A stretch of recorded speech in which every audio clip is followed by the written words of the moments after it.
Bonjour tout le monde, me voici aujourd'hui avec une nouvelle invitée, je te laisse te présenter. Bonjour à tous, Emmanuelle Pichot, praticienne en psychobio-acupressure. Alors, qu'est-ce que c'est la psychobio-acupressure ? Alors la psychobio-acupressure, c'est une méthode qui agit sur le mental, sur la sphère émotionnelle et c'est une méthode d'évacuation de blocage, de blocage émotionnel. Très bien, ça se travaille concrètement comment ?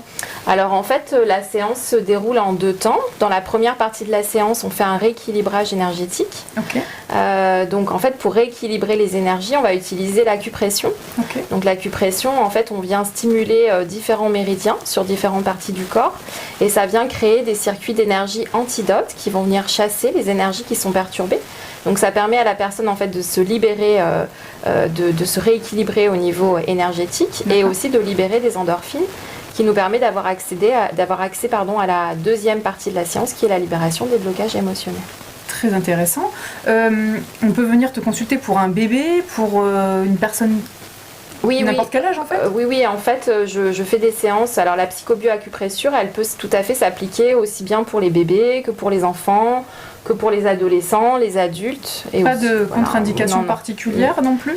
Pas de contre-indication particulière, non, vraiment. Très bien. Alors concrètement, les troubles du sommeil, manque d'appétit, est-ce que le surpoids ça aide ?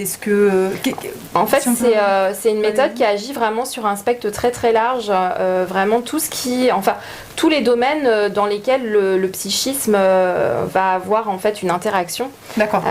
Quand on cherche à perdre du poids par exemple, évidemment le psychisme est lié, même un enfant, je sais pas moi, qui va avoir des difficultés de sommeil, etc.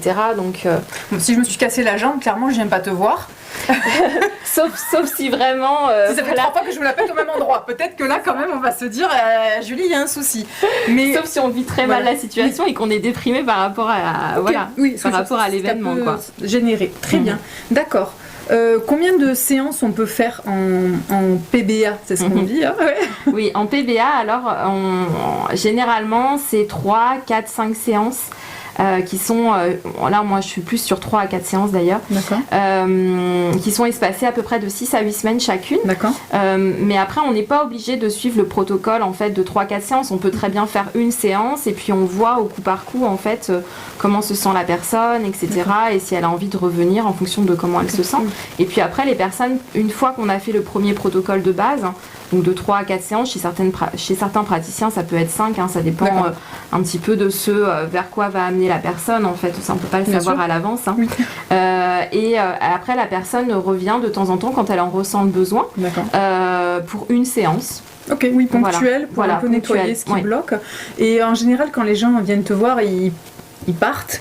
Qu'est-ce qu'ils te disent ? Ils se sentent comment ? Fatigués, réénergisés ? Alors, au niveau des ressentis du corps, ça va être différent selon les personnes. Il peut y avoir un regain d'énergie, il peut y avoir de la fatigue, mais ce qui est sûr, c'est que la personne, vraiment, en règle générale, va se sentir soulagée, détendue. Et il y a déjà, en fait, souvent un ressenti de libération.